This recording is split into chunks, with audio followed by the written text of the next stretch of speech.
우리에게 성취된 하나님 말씀 고린도후서 5장 17절입니다. 한 절의 말씀 다 같이 각자 현장에서 한 목소리를 합독하겠습니다.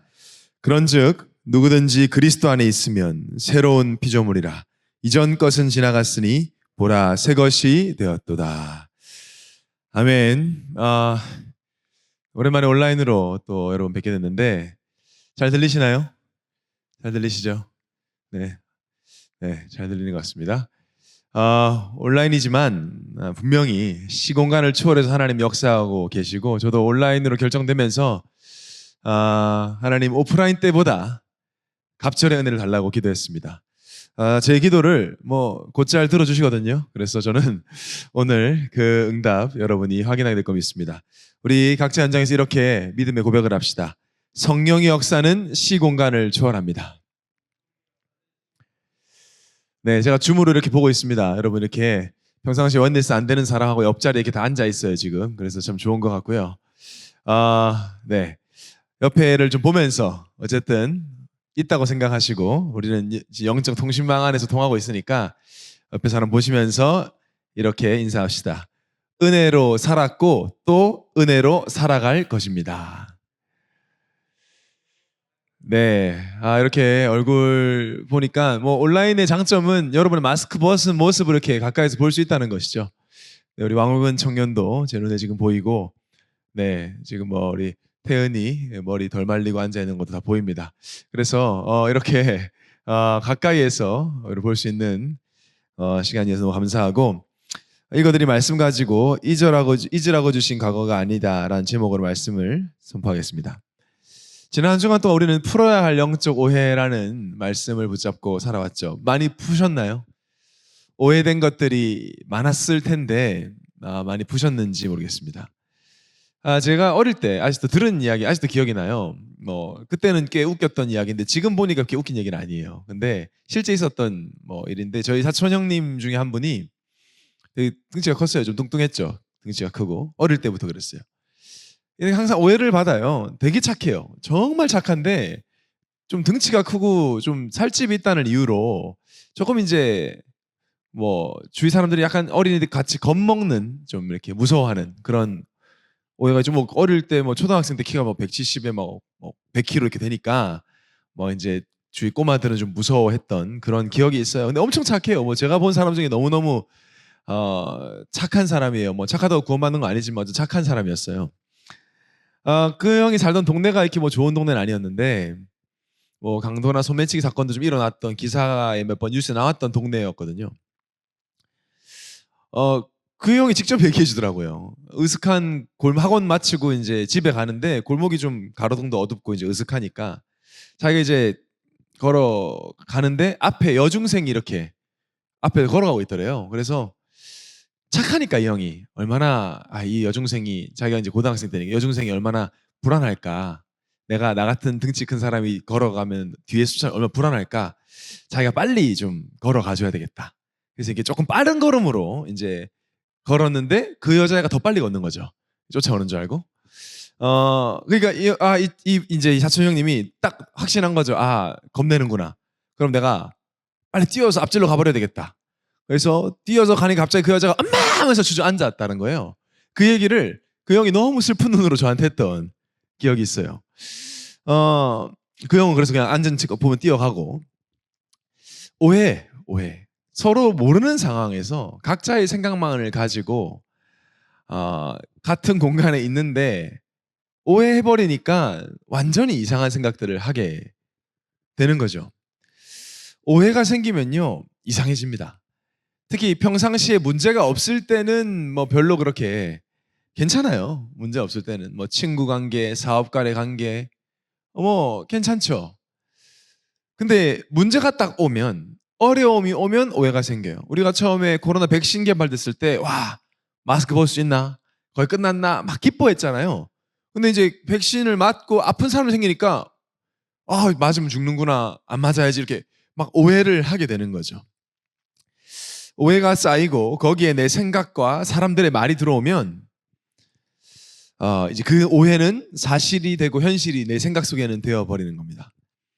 자, 우리가 하나님 믿는다고 말하고 그렇게 살다가 예수는 그리스도 모든 문제 결자 아멘 하고 말하다가 문제가 오면 그때부터 이제 오해하기 시작해요. 왜 문제가 생기지? 예수 믿는데?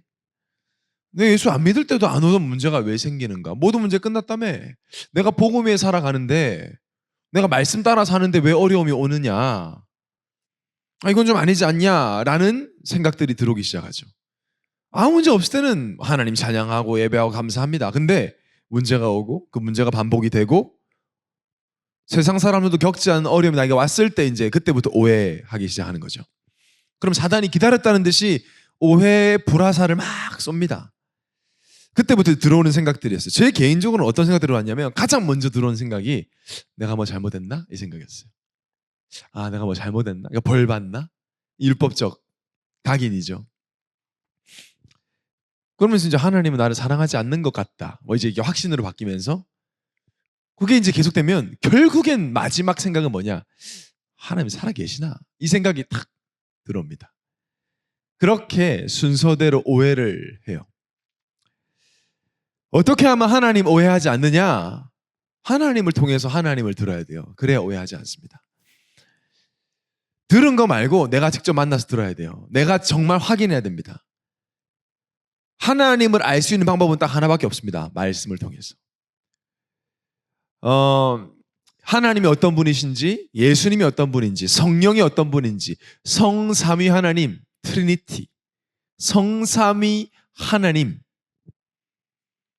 누군지 내가 알아야 오해하지 않아요. 사단은 끊임없이 왜곡시키고 끊임없이 오해하길 원합니다. 지금 교회 떠난 사람들, 한때 교회 나다가 안 나오는 사람들, 한때 예배 드렸다 지금 안 드리는 청년들 전부 다 하나님 오해해서 그렇거든요. 100% 오해해서 속고 있는 거예요. 속는다는 게 여러분 우리가 깜빡깜빡 하는 게 아니에요. 하나님 오해하면 속는 겁니다. 하나님 오해하면 당하는 거예요. 하나님 누구시냐? 여러분 지금 딱 한마디로 하나님 정의할 수 있다.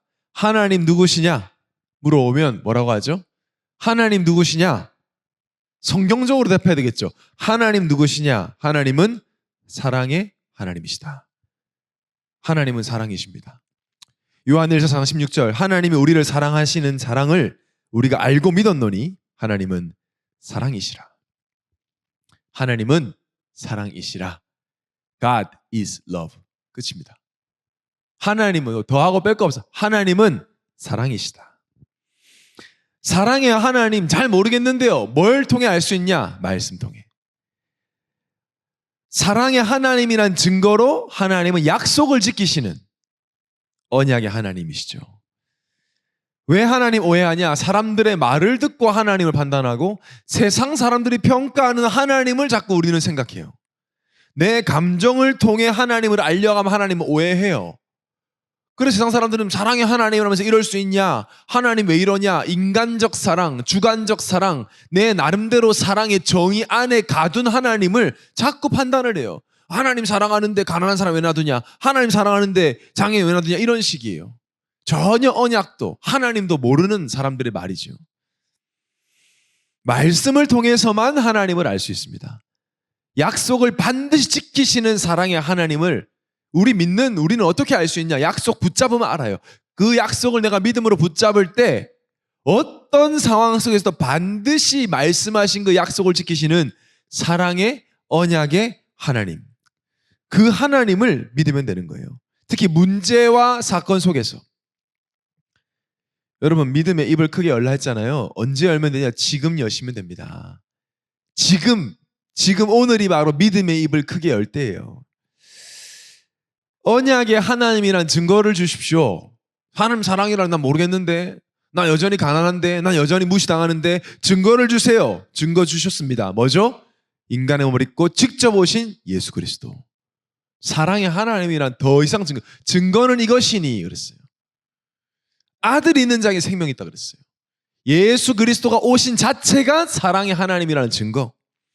요한복음 1장 14절에 말씀이 육신이 되어 우리 가운데 거하심에 우리가 그의 영광을 보니 아버지 독생자의 영광이요 은혜와 진리가 충만하더라. 오늘도 무한 은혜 어디 안에 있냐? 이 예수 그리스도 안에 무한 은혜가 있어요.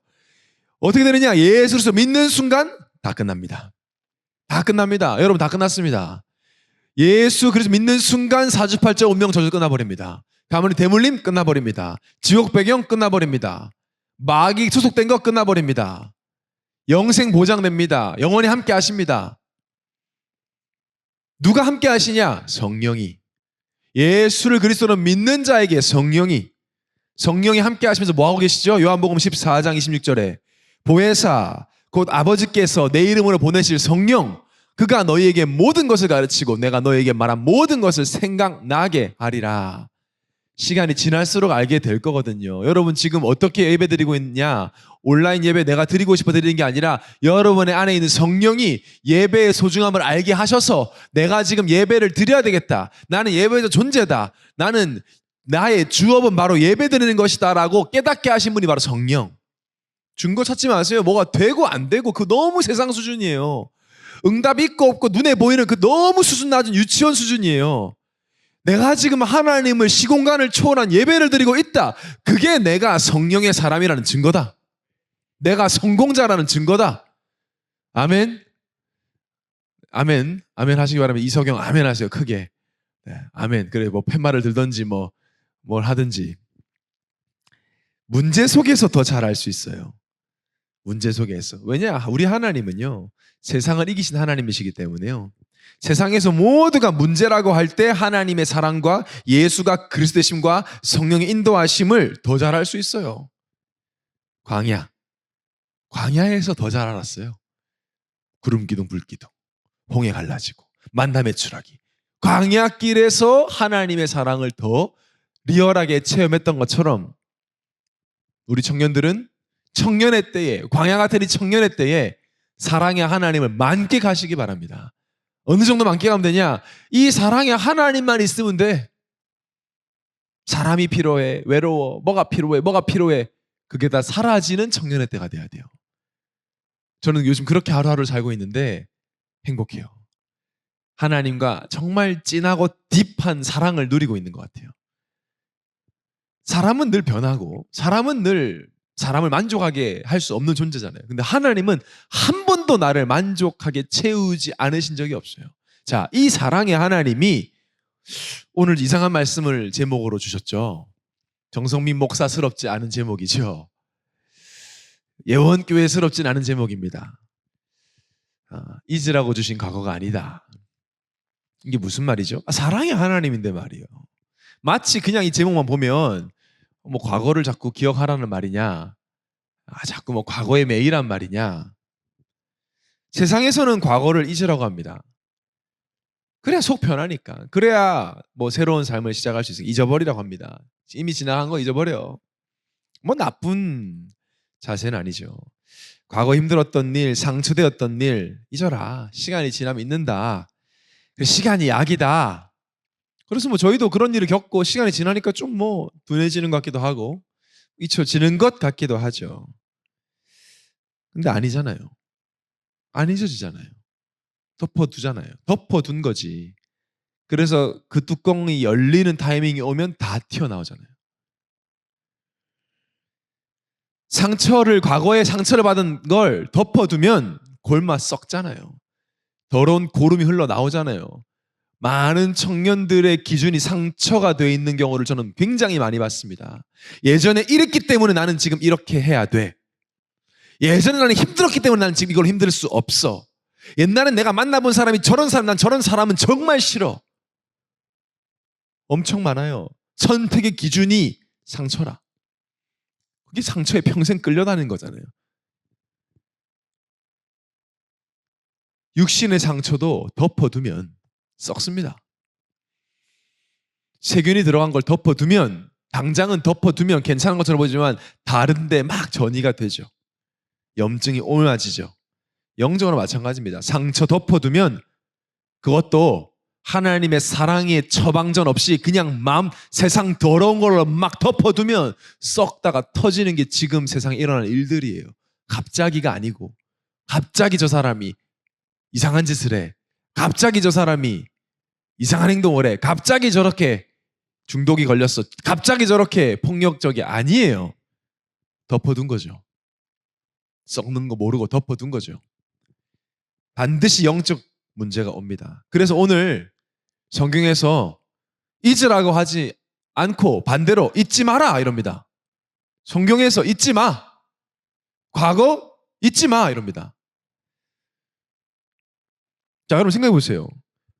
잊으라고, 그냥 잊어버리라고 내 과거를 허락하셨다면 사랑의 하나님 애초에 그런 과거를 안 주셨어야죠. 그냥 잊으라면, 그냥 에이 회피하고 잊어버리 과거였다면 그 과거를 주셨으면 안 되죠. 사랑의 하나님이라면서요. 아, 목사님 저는 우리 가정에 너무 상처가 있는데 좀 잊을 만한데 목사님 왜 오늘 나를 찌릅니까? 잊으라고 준 과거예요? 그거 안 줬어야지. 그럼 하나님 실수했다는 얘기입니까? 그런 과거를 주실 일이 없어요. 잊는 것이 목적이라면. 오늘 말씀 듣는 분들 중에 아직도 과거가 나를 힘들게 한다면, 그것이 상처되어 있거나 내 주위에 그런 사람이 있다면 말씀으로 답을 얻는 시간 되기를 예수님으로 축원합니다. 첫 번째로 과거가 축복이 되는 길입니다. 오늘 본문을 다시 보겠습니다. 그런즉 누구든지 그리스도 안에 있으면 새로운 피조물이라. 이전 것은 지나갔으니 보라 새 것이 되었도다. 우리 담임 목사님이 정말 자주 쓰시는, 오늘도 말씀하셨어요. 새거, 새거, 새거. 성경에서 말하는 새것, 새로운 피조물, 또 담임 목사님 말씀 새거가 새로운 기분만을 말하는 건 아니에요. 뭐 그 정도, 뭐 여자 청년들이 머리 스타일 바꿨을 때 그런 새로운 기분, 뭐 옷을 샀을 때 새로운 기분, 뭐 좋은 거지만 성경에서 그걸 말하는 건 아닙니다. 지금 뭐 예를 들면 굉장히 뚱뚱했던 청년이 살을 쫙 뺀다든지, 백상 말랐던 청년들이 살을 좀 찌워서 멋있게 보인다든지, 그런 어떤 새로운 몸 정도도 말하는 건 아니에요. 이 새로운 피조물이라는 뜻이 새것, 여기서 말하는 새것. 노예로 살다가 평생 갑자기 왕의 아들로 입양이 되었다면 단순히 기분이 새로운 게 아니에요. 신분적으로 완전히 새롭다는 뜻입니다. 어떤 뜻이 있냐면 이전 것이 생각나지도 않고 이전의 상태가 나에게 영향을 주지 못할 만큼의 새 것이라는 뜻이에요. 내가 머리 자르고 이사하고 이민을 가도 사실 내용적 문제 그대로 있잖아요. 기분은 새로울 수 있지. 기분은 좋겠지. 기분은 뭔가 새로운 시작은 될 것처럼 보이겠지. 매년 1월 1일 되면 나름대로 다들 새로운 기분으로 시작합니다. 그건 새 것이 아니에요. 무늬만 바꾸는 거지. 흉내만 내는 거예요. 진짜 새 것은 뭐냐? 과거에 어떤 상태든 어떤 일이든 나에게 아예 영향을 1도 주지 못하는 상태가 진짜 새 거란 말이에요. 그런 의미에서 보라, 새 것이 되었다 그랬어요. 그래서 말씀대로라면, 성경적으로 말하면 과거를 적당히 잊고 새로운 기분으로 한번 살아봐, 이 말이 아니고 과거의 것이 너에게 영향 줄 수 없는 상태임을 기억하고 살아라는 거예요. 하루하루를. 그게 가능합니까? 아니, 내 과거를 어떻게 내가 지울 수도 버릴 수도 없는 그 과거가 나 영향 안 줄 수 있냐? 가능하다고 하죠. 조건은 뭐예요? 누구든지 그리스도 안에 있으면 그랬어요. 이게 기준이에요. 이게 전제 조건이에요. 누구든지 그리스도 안에 있으면 새로운 피조물이라. 반대로 누구든지 그리스도 밖에 있으면 평생 과거에 묶여야 돼. 평생 과거에 종속돼야 돼. 아무리 잘났고 착하고 성공하고 똑똑하고 양심적이어도 그리스도 밖에 있다. 과거의 노예. 과거가 뭔데요? 창세기 3장 아닙니까? 반대로 내가 성격이 더럽고 문제가 많고 남에게 말하지 못할 만큼 나는 싸가지가 없고 나는 뭐 성격도 더럽고 이상하고 그런 누구라도 그리스도 안에 있으면 새로운 피조물이라. 자, 그렇다면 나에게 왜 과거를 허락하셨냐? 간단하죠. 그리스도 알기 위해서 과거 주신 거예요. 그래서 내 과거는 축복 중에 축복이고 괜찮아 정도가 아니라 과거는 필연적 축복의 통로입니다. 그리스도 안에 있게 하기 위해서 주신 과거. 여러분에게 제일 중요한 게 뭡니까? 여러분에게 지금 최병건한테 제일 중요한 게 뭐예요? 김주희한테 제일 중요한 게 뭐예요? 직장 다니는 거요? 밥 먹고 사는 거요?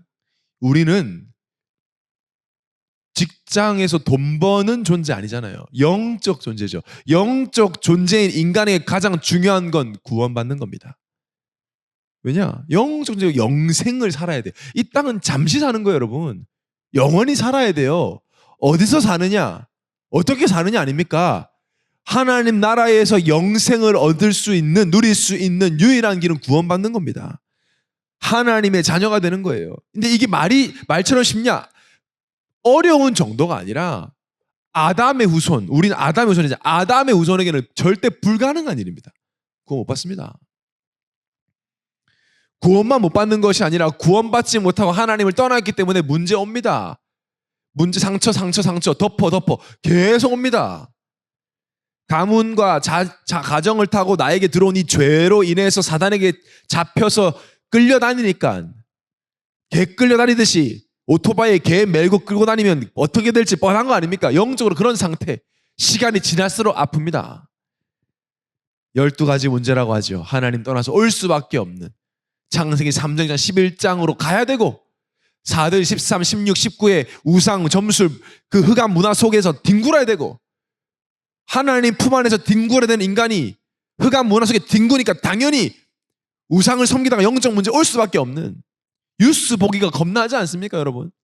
요즘 입에 담기도 힘든 말을 일들이 계속 일어나고 있잖아요. 착하고 바르게 살아도 양심적으로 살아도 절대 받을 수 없는 구원. 근데 그 구원받는 딱 한 가지 길이 있는데 예수를 그리스도로 믿는 겁니다. 아무리 화목한 집에 살았어도 모든 사람이 존경했다. 죽을 때 모든 사람이 다 슬퍼해줬다. 죄사 못 받으면 구원 못 받아요. 그 세상 기준이요. 하나님 볼 때 그거 아무것도 아닙니다. 예수 그리스도를 믿음으로 의롭다함을 받고 우리는 신분적 변화, 완전한 새 것이 되어버립니다. 하나님이 우리를 쳐다볼 때 너 한때 마귀 자식이었지? 지금 내가 구원해 주니까 기분이 어떠니? 이렇게 물어보지 않아요. 내가 마귀의 자식인 걸 하나님이 기억조차 못해요. 그 정도로 새 겁니다. 완전한 하나님의 자녀예요. 흠이 없고 깨끗하다 그랬어요. 우리 집은 너무 어려웠습니다. 과거에. 부모님을 아직도 이해할 수 없고 용서할 수 없어요. 나는 그때 나를 힘들게 한 그 사람한테 너무 괴로워요. 힘들어요. 맞습니다. 하나님 그거 알고 계세요. 무엇 때문에 힘들다. 요새 청년들을 보니까 왜 때문에라는 말 쓰던데 왜 때문에 이런 일이 생겼나? 복잡한 소리 하지만 결국 복음이 없었어. 하나님을 떠나서 온 문제입니다. 복잡한 이 사람이 이것 때문에 그럼 그 사람은 왜 그랬냐를 따져보면 결국에는 하나님 떠나서. 하나님은 그 과거를 허락하셔서 지금 이 복음을 듣게 하시는 겁니다. 그래서 진짜 축복을 놓치지 말라고. 저도 길지 않은 생을 살았지만 하나님은 저의 모든 과거, 부모님의 과거까지도 조부모님의 과거까지도 제가 지금 이 복음을 듣고 말하는 자로 세우기 위해서 허락하셨음을 확인했어요. 문제라고 생각했던, 상처라고 생각했던, 있을 수 없는, 일어나지 않았어야 되는 일이라고 생각했던 일들을 통해 진짜 그리스도, 진짜 복음을 깨닫게 하셨어요. 진짜 복음을 깨닫고 나니까 그 과거가 문제가 아니더라고요. 그것 때문에 힘들잖아요. 그것 때문에 힘든 게 아니에요. 하나님 떠나서 힘든 거였어요. 말씀이 없어서 힘든 거였어요. 사단이라는 존재를 몰라서 힘들었던 거였어요. 나에게 힘든 문제를 준 사람도 그게 누구든지 그럴 수밖에 없는 상태 속에 있음을 서로가 몰랐던 거예요. 그래서 진짜 그리스도를 아는 순간 우리가 너무나 좋아하는 로마서 8장 28절 우리가 알거니와 하나님을 사랑하는 자 곧 그의 뜻대로 부르심을 입은 자들에게는 모든 것이 합력하여 선을 이루느니라. 선이 뭐죠? 바로 그리스도를 알게 되는 것. 그게 선입니다. 모든 것이 이런 일 저런 일 모든 것이 진짜 그리스도를 알게 되는 선을 이루더라고요. 그렇기 때문에 영적 존재의 가장 중요한 건 구원받는 것이고 복음 깨닫는 것인데 내 과거 때문에 내가 지금 복음 안에 있고 다 이루신 예수 그리스도 안에 있기 때문에 내 과거는 감사거리입니다. 오늘 여러분이 이 믿음을 회복하셔야 돼요. 이것을 하나님은 굉장히 중요하게 생각하세요. 얼마나 중요하게 여기시냐? 하나님이 자기를 소개할 때마다 이 얘기를 하셨어요. 특히 문제와 어려움 속에 하나님의 자녀들이 문제와 어려움으로 고통스러워할 때, 힘들어할 때 항상 하나님은 과거를 먼저 말씀하셨어요. 십계명을 주시기 전에 출애굽기 20장 2절에도 나는 너를 애굽 땅 종되었던 집에서 인도하여 낸 내 하나님 여호와니라. 아니 지금 십계명 주기 전에 이렇게 소개를 먼저 하신단 말이에요. 나는 너를 애굽 땅 종되었던 거 기억하지? 애굽 땅 이렇게 얘기하시는 거예요. 지금도 유대인들이 외우는 쉐마라고 하는 신명기 6장 5절에 9절을 말씀하시면서 말씀 각인하라고 하면서 6장 12절에 13절에 너는 조심하여 너를 애굽 땅 종되었던 집에서 인도하여 내신 여호와를 잊지 말고 내 하나님 여호와를 경외하며 그를 섬기며 그의 이름으로 맹세할 것이라. 또 얘기하는 거예요. 자꾸 말끝마다 너를 애굽 땅 종되었던 집에서 인도하여낸. 그리고 이번 2021년 우리 원단 시편 81편 10절 나는 너를 애굽 땅에서 인도하여낸 내 여호와 하나님이니 내 입을 크게 열라 내가 채우리라. 여러분 이스라엘에게는 끔찍한 생활이었단 말이에요. 노예 생활. 아니 기억하고 싶지도 않아요. 그 채찍 맞은 거 아직도 채찍 자국 남아있고 말만 들어도 아직도 돌 그거 옮기다가 찍혀가지고 손톱 다 빠져있고 그거 볼 때만 속상한데 왜 반복해서 말씀하실까요? 그 아픈 과거를 왜 자꾸 들춥니까? 사랑의 하나님이라면서 무엇을 기억하게 하기 위함이죠? 그 지독한 애굽에서 어떻게 빠져나왔는지 기억하라는 거예요. 어떻게 빠져나왔니? 열심히 살아서 빠져나왔어? 착하게 살아서 빠져나왔어? 애굽하고 전쟁에서 이겨서 빠져나왔어? 아무것도 할 수 없고 영원히 노예로 살았을 때 너희를 빠져나오게 한 것은 우리의 노력이 아닌 유월절 어린 양의 피였음을 기억하는 거예요. 그거 기억하라는 거예요. 애굽에 있다, 광야에 있다, 가나안에 있다. 그게 중요한 게 아니라 유월절 어린 양의 피가 너에게 발려져 있기 때문에 모든 저주와 장이 넘어가는 너는 하나님의 백성이다. 이걸 기억하라는 거예요. 지금 광야에서 힘든 게 아니거든요. 애굽에라서 힘든 게 아니에요. 하나님과 함께하지 못하기 때문에 힘든 거 아니냐. 하나님과 함께하는 유일한 길은 유월절 어린 양의 피, 여자의 우선 예수 그리스도밖에 없다. 기억해라. 여러분의 과거의 상처가 여러분을 힘들게 할 때 그렇잖아요. 우리 체질이 난 안 그러고 싶은데 자꾸 내 체질이 어쩔 수 없어. 부모에게 배운 게 그거밖에 없어. 그 DNA를 가지고 있어서 나를 자꾸 힘들게 할 때 오히려 그런 나를 십자가의 죽음과 부활로 구원하셔서 복음 안에 있게 하신 예수 그리스도를 붙잡고 믿음으로 감사하시기 바랍니다. 그래야 앞으로 더 어려운 일이 와도 이길 수 있어요. 특히 여러분 가정을 볼 때, 부모님 볼 때 우리가 5월 8일 온라인 가족 초청 예배를 드릴 건데 부모님 볼 때, 특히 불신 부모님 볼 때, 가족들 볼 때 소망이 없는 것 같고 답답하게 보여도 나를 창세기 3장 12가지 문제에서 인도하여 내신 여호와 하나님이 역사할 것을 믿으라는 것입니다. 과거. 오늘 이후에 과거를 생각할 때 감사밖에 할 게 없는 여러분 되시기를 예수님으로 축원합니다. 그리고 우리에게 과거라 같이 두 번째 이유가 뭐냐? 바로 미션을 찾기 위한 과거예요. 미션. 우리는 사명적 존재예요. 미션이 없으면 살 수가 없어요. 아침에 일어났는데 할 게 없다. 힘들어요. 미션이 있어야 살 수 있어요. 그 세상 사람들은 자꾸 미션을 세상에서 찾죠. 우리는 어디서 찾아야 돼요? 내 과거에 찾으면 돼요. 하나님이 내 과거를 왜 주셨냐? 미션을 찾으러 주셨어요. 이전에 핵심 때, 이 목사 아직도 기억나요. 2016년 크리스마스 때인가? 여기서 막 메시지 하시다가 그날이 크리스마스 당일 날인가 그랬거든요. 이분 날인데 핵심을 했어요. 이 자리, 이 비전홀에서 제가 저 위에 앉아 있었거든요. 아직도 기억납니다. 막 좀 답답해 하시더니 미션 찾는 거 어렵냐? 어렵지 않다. 집에 장애인 있냐? 장애인 살리라는 하나님의 미션이다. 이러시더라고요. 어렵지 않다. 저는 이제 누님이 장애인이니까 좀 그게 그렇구나. 내 과거 왜 주셨냐? 미션 찾으라는 거다. 여러분 우리 교회만 봐도 그렇죠. 얼마 전에 제가 아는 목사님하고 물고기 식당에서 식사하고 이렇게 나온 편의점 앞에 그 CU 앞을 지나가는데 전 장애인 분들이 타는 전기 카트 한 여성분이 전기 카트를 타고 진짜 엄청 빨리 휙 하고 지나갔어요. 제 발을 요만큼 채로 안 밟았어요. 그 전기 카트가. 너무 아무렇지 빵빵도 안 해. 그냥 휙 하고 지나가서 옆에 있는 목사님 깜짝 놀라서 저는 별로 안 놀랐어요. 흔한 일이니까 이 동네에서는. 자주 있는 일이에요. 제가 말씀드렸어요. 이 동네는 흔한 일입니다. 이렇게 전기 카트가 많이 돌아다닌다고. 여기 장애인 아파트가 있고 여긴 장애인분들 많이 사시는 동네죠. 허준 동네 아니면 허준 동네. 허준의 고향이 등촌 이동이에요. 등촌 이동에서 태어나셨거든요, 허준이. 그래서 이번에 동의보감 같은 거 보면 어릴 때부터 환우들, 장애 아픈 분들을 보다 보니까 이들을 고쳐야 되겠다 마음이 들었다는 거죠. 그러니까 뭐죠? 이 조선 시대 때부터 여기는 환자가 많았던. 그 환자가 왜 많은지 세상 사람들 모르지만 우리는 알잖아요. 우상 숭배가 엄청나게 심한 지역이에요, 강서구가. 지금도 우장사는 지금도 기우제 드리는 데가 있습니다. 당시에는 오래 조선시대 500년 전부터 거기는 비 오면 3번 우장산에 가서 제사 지내면 3번 전에 비 온다고 해서 우비 입고 가는 우장산이거든요. 귀신이 역사를 잘하는 곳.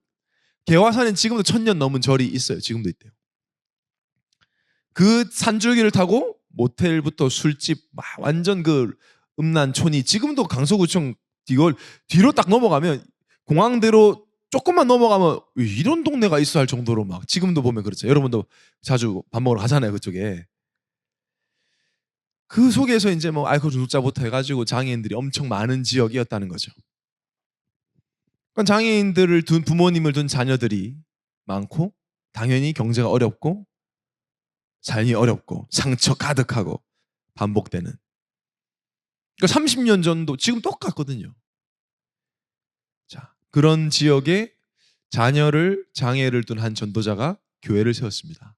하나님이 그 전도자를 통해 예원교회를 세우셨어요. 우리 교회죠. 정원주 목사님 통해서 지금 선교사로 계신 정주원 목사님 통해서 목회를 시작하셔서 이 자리에 이제 강서로교회, 예원교회가 세워지고 농인교회 같이 시작됐죠.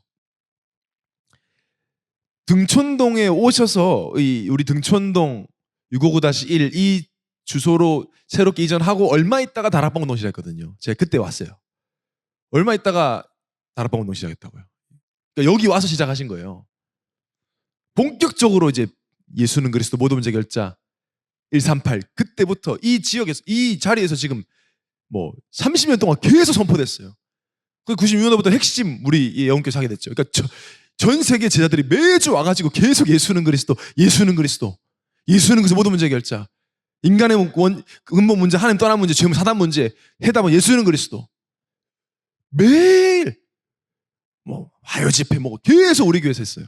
전도학교 뭐 선교사 훈련을 계속 여기서. 그 지금 이렇게 건축이 돼서 이렇게 한 타운을 이루고 있죠. 여러분 본당 입당 후에 저희 교회 본당 입당 딱 하고 본부 첫 집회가 어떤 집회였는지 아세요? 아는 사람 손 들어봐. 우리 본당 건축 딱 하고 첫 집회가 뭐였는지 아세요? 손 들어봐. 모르죠? 2018년 2월 세계 선교대였어요. 2017년 12월에 우리 입당하고 2월에 바로 선교대회를 가장 먼저 했어요. 본부 집회 중에 예원교회에서.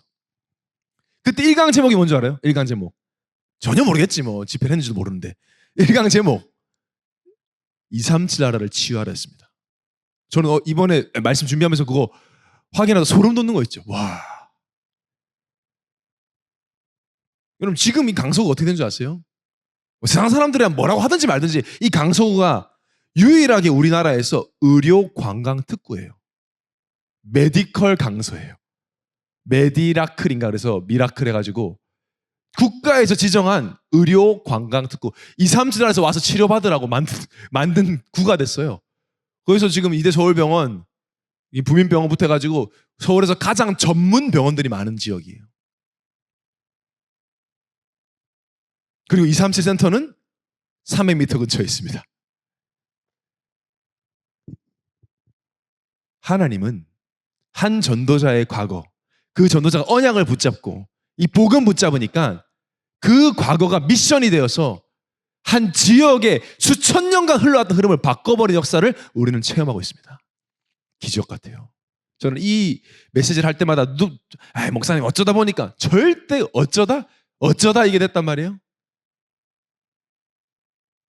저도 등현 초등학교 출신입니다. 이 동네 살았습니다. 어릴 때부터. 압니다.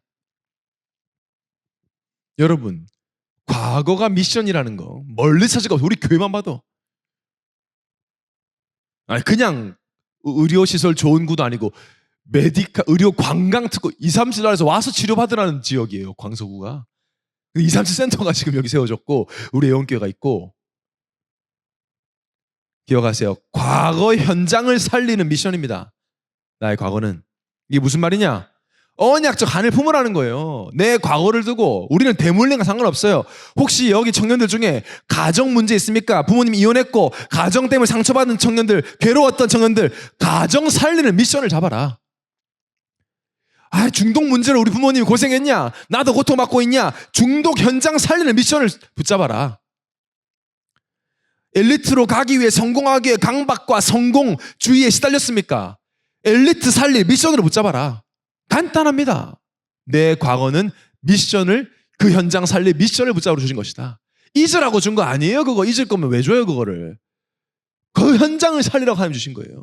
전도자만 그 현장 살릴 수 있으니까. 복음 가진 청년만 그 현장 살릴 수 있으니까. 그래서 이따가 부를 소명이라는 찬양 너무 좋아해요. 우리의 인생 과거를 돌아보고 현실을 볼 때 무엇을 해야 할지 알게 하신다 그랬어요. 저는 이 찬양 너무 좋아합니다. 당연히 권정민 작사 작곡. 저의 파트너 권정민. 그래서 여러분이 오늘 과거를 미션으로 딱 붙잡고 내 가정의 과거, 내 현장의 과거, 그 현장을 살릴 선교사 나를 파송하셨음을 믿는 믿음 회복되시기 바랍니다. 그리고 우리 청년들의 과거는 전부 후대 현장 살리는 미션이에요. 우리의 현재가 우리 후대의 미래예요. 저는 이번에 이런 팬데믹으로 인한 이런 일을 겪으면서 지금 우리가 어떤 믿음의 고백을 하고 어떤 감사의 고백을 하고 이런 팬데믹과 예상치 못한 문제가 교회에 있을 때 우리가 어떻게 말씀으로 원내스되었고 앞으로 더 큰 문제 사건 온다 할지라도 문제되지 않음을 증명할 것이다. 후대에게 보여줄 거다. 우리 후대들은 더 어려운 일 겪을 거잖아요. 원단 말씀 내 입을 크게 열어 내가 채우리라 말씀 주실 때 코로나보다 더 큰 일이 일어날 수 있다 하셨어요. 그리고 하늘과 땅이 뒤집어지는 일들이 온다 할지라도 우리는 두려워하지 않을 거라고 했습니다. 왔습니다. 이 문제. 두렵습니까? 문제되지 않습니다. 어떻게 믿음의 싸움을 싸워야 되겠습니까? 후대에게 보여줘야 돼. 그러라고 우리에게 먼저 체험하게 하시는 거예요. 앞선 전도자들이 핍박과 환란 속에 이번에 뭐 청년들이 회사에서 눈치도 보고 뭐 교회 갔다는 말하니까 심지어 막 어려움 당한다는 청년도 있다고 하는데 영광입니다, 여러분. 우리가 전도자들이 겪었던 그 핍박 100분의 1이라도 조금이라도 맛볼 수 있는 게 기적이 이 시대에 적당히 신앙생활하면 그런 일도 없을 텐데 우리는 오직 속에 들어가 있으니까 금요예배 때 담임 목사님 통해서 무슨 말씀 드렸습니다. 포기하지 마. 멈추지 마. 저는 괜찮다는 말보다 훨씬 더 위로되더라고요. 그렇다. 뭐 문제냐 이게. 예수는 그리스도인데 뭐 코로나 걸리면 복음 안 전할 거냐? 지금 암투병하면서도 복음 전하는 청년도 있어요. 뭐 그 문제입니까? 우리는 계속 당연히 방역수칙 지키고 방침을 따라가지만 우리는 이 복음 증거하는 건 멈추지 않을 것이다. 세상 사람들이 뭔 말 하든지 상관없습니다. 시달리는 사람들인데요. 아무 걱정하지 마시기 바랍니다.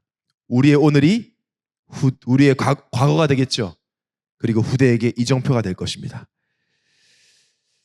그래서 앞선 전도자들이 틀린 복음, 섞인 복음 받아 고생하시다가 지금은 한으로 오직 복음, 오직 복음. 이번 훈련 때도 막 그냥 복음을 폭격하시잖아요. 우리도 그래야 돼요. 각인 뿌리 체질? 그리스도 안에서 문제되지 않아. 내 틀이 언제 깨지는 줄 알아? 내 틀 깨주세요. 내 틀 깨주세요. 이때 깨지는 게 아니라 내 틀 하나님께 맡겨놓고 237 향해 달려갈 때 틀이 깨지는 거다. 과거를 잊으려고 하지 말고 뭐 하면 돼요? 사단은 계속 묶으려고 해요. 그래도 그렇지. 힘들었잖아. 기분 나빴잖아. 막 울고 막 그런 포럼 아니에요. 그래서 우리 뭐 해야 되냐? 결론으로 날마다 복음 집중하면 됩니다. 그게 키예요. 이 과거를 살릴 미션 붙잡고 과거에 매이지 않기 위해서 우리가 영적인 약한 부분이 있으니까 자꾸 그 과거가 나를 생각이 나고 힘들 수 있습니다. 그래서 날마다 새 것이라는 말은 날마다 새롭게 하신 복음에 집중하라 이 말이에요. 담임 목사님 왜 새거 하시는지 아세요? 목사님 매일 아침마다 정식기도 하시면서 새로운 생명 주신 하나님께 집중하시니까 그게 되는 거예요. 저도 마찬가지예요. 매일 새롭고 어떻게 새롭고 싶지? 근데 왜 그게 안 되잖아요. 왜 안 되냐? 하나님 집중 안 해. 그 새로운 신문 주신 하나님께 집중하라는 겁니다. 그걸 원하세요, 하나님이. 잊어버리는 걸 원하시지 않는다니까요. 그게 뭐 축복이에요, 잊어버리고 사는 게. 그럼 비슷한 문제 오면 또 걸릴 텐데? 있는 게 아니라 아직까지 그 과거의 상처 남아있어.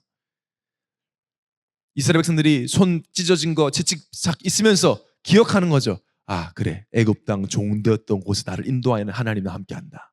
오히려 그게 상처 남을수록 상관없어요. 내가 열심히 내 과거를 악착같이 발판으로 만드는 것이 아니라 날마다 말씀 따라가면 됩니다. 날마다.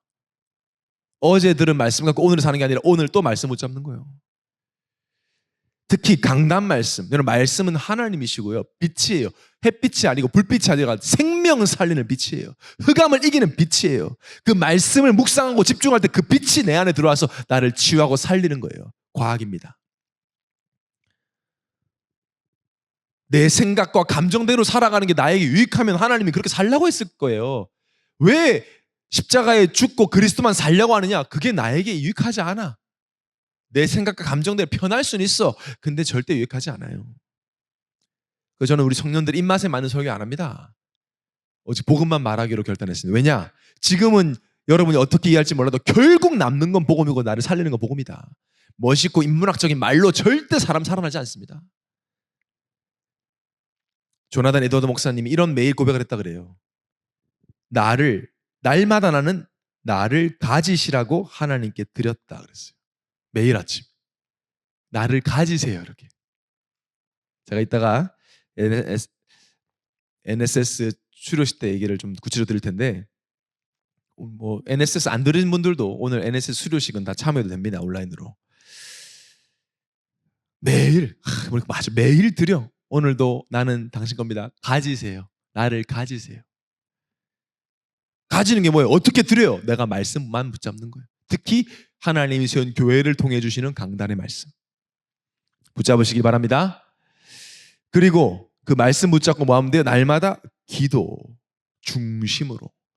저는 골프 선수할 때 밥 먹는 이유가 골프 잘 치기 위해서였어요.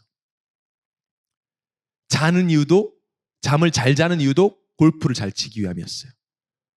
루틴들이 있다 보니까 만약에 이거 먹고 잘 된 날은 그것만 먹었어요. 고기 먹으면 소화하는데 24시간 걸린다 그래서 시합 전날에는 고기를 먹지 않았어요. 가장 몸이 빨리 반응하는 게 파스타를 해서 토마토 스파게티만 먹었습니다. 저도 농구 좋아하고 볼링 좋아하지만 스키 한 번도 해본 적 없습니다. 다칠까 봐. 저의 모든 스케줄은 골프를 잘 치기 위함이었어요. 여러분, 우리가 영적 존재입니다. 하나님과 소통해야 되는 존재예요. 내가 무엇을 잘하기 위해서 기도하는 것이 아니라 기도하기 위해서 우리는 살아요. 기도하기 위해 밥을 먹고요. 기도하기 위해 하루를 짜야, 스케줄을 짜야 돼요. 시간 남아서 기도하는 게 벌써 내가 영적 존재임을 잊은 거예요.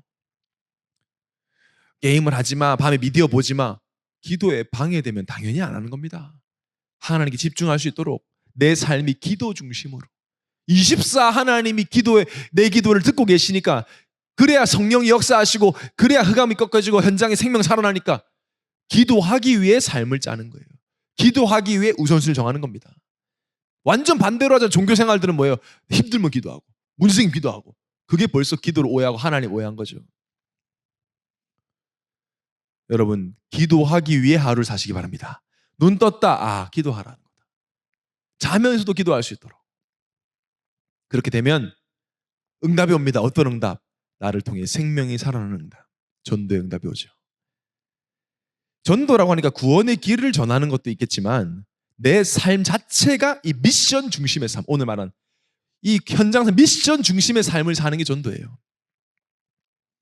나를 지금 이 현장에 있게 하신 이유, 살리라고. 내 과거, 우리나라의 과거 완전 망할 수밖에 없는 그 속에 나를 건져내신 오늘 말씀에서 189년밖에 안 됐다. 이 복음 들어온 지 5,000년 역사 속에 기적이다.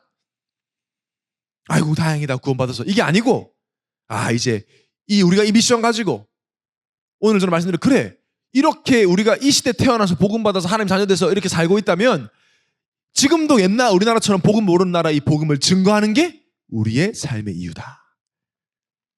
평생 노예로 살아가는 그 현장 237 나라 가득합니다. 코로나 있든 없든 우리는 2, 3주 안에 복음 증가할 것입니다. 온라인, 오프라인 가리지 않고 우리는 복음 전할 겁니다. 그게 우리 삶의 이유입니다. 그래서 과거를 잊지 마시고 과거를 통해 미션을 찾으시고 과거에 매이지 않고 현장 살릴 수 있도록 날마다 복음 집중에 성공하신 여러분 되시기를 살아계신 예수님 이름으로 축원합니다.